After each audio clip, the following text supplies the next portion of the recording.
وَلَقَدْ خَلَقْنَا الْإِنسَانَ مِنْ صَلْصَالٍ مِّنْ حَمَإٍ مَّسْنُونٍ وَالْجَانَّ خَلَقْنَاهُ مِنْ قَبْلُ مِنْ نَارِ السَّمُومِ وَإِذْ قَالَ رَبُّكَ لِلْمَلَائِكَةِ إِنِّي خَالِقٌ بَشَرًا مِّن صَلْصَالٍ مِّنْ حَمَإٍ مَّسْنُونٍ فَإِذَا سَوَّيْتُهُ وَنَفَخْتُ فِيهِ مِن رُّوحِي فَقَعُوا لَهُ سَاجِدِينَ فَسَجَدَ الْمَلَائِكَةُ كُلُّهُمْ أَجْمَعُونَ إِلَّا إِبْلِيسَ أَبَىٰ أَن يَكُونَ مَعَ السَّاجِدِينَ قَالَ يَا إِبْلِيسُ مَا لَكَ أَلَّا تَكُونَ مَعَ السَّاجِدِينَ قَالَ لَمْ أَكُن لِّأَسْجُدَ لِبَشَرٍ خَلَقْتَهُ مِن صَلْصَالٍ مِّنْ حَمَإٍ مَّسْنُونٍ قَالَ فَاخْرُجْ مِنْهَا فَإِنَّكَ رَجِيمٌ وَإِنَّ عَلَيْكَ اللَّعْنَةَ إِلَىٰ يَوْمِ الدِّينِ قَالَ رَبِّ فَأَنظِرْنِي إِلَىٰ يَوْمِ يُبْعَثُونَ قَالَ فَإِنَّكَ مِنَ الْمُنظَرِينَ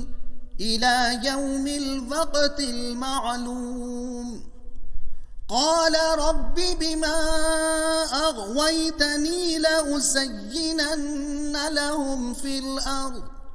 وَلَأُغْوِيَنَّهُمْ أَجْمَعِينَ إِلَّا عِبَادَكَ مِنْهُمُ الْمُخْلَصِينَ قَالَ هَٰذَا صِرَاطٌ عَلَيَّ مُسْتَقِيمٌ إِنَّ عِبَادِي لَيْسَ لَكَ عَلَيْهِمْ سُلْطَانٌ إِلَّا مَنِ اتَّبَعَكَ مِنَ الْغَاوِينَ وَإِنَّ جَهَنَّمَ لَمَوْعِدُهُمْ أَجْمَعِينَ لَهَا 7 أَبْوَابٍ لِكُلِّ بَابٍ مِّنْهُمْ جُزْءٌ مَّقْسُومٌ مضمون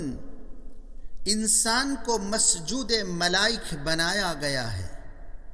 لیکن اس کا ازلی دشمن شیطان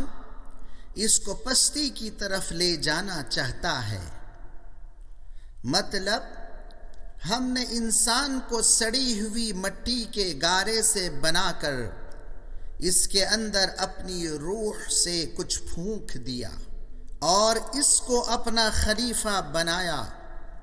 اور ملائکہ سمیت تمام موجودات ارضی کا مسجود بھی، مگر ابلیس نے تکبر کی وجہ سے آدم کو سجدہ نہ کیا،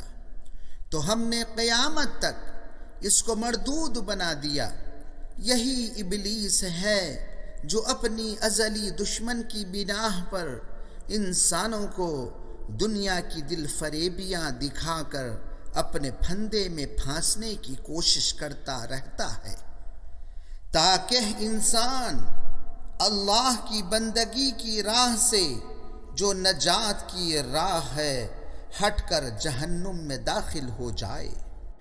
اس کے دھوکے میں آنا تمہارا اپنا فعل ہے، جس کی ذمہ داری تمہارے اپنے سوا اور کسی پر نہیں ہے۔ ہم نے قرآن اور رسول کے ذریعے تم کو واضح طور پر ہدایت کر دی ہے، اس کے باوجود جو لوگ ابلیس کے پھندے میں پھنس گئے ان کو ہم ابلیس کے ساتھ جہنم میں داخل کر دیں گے۔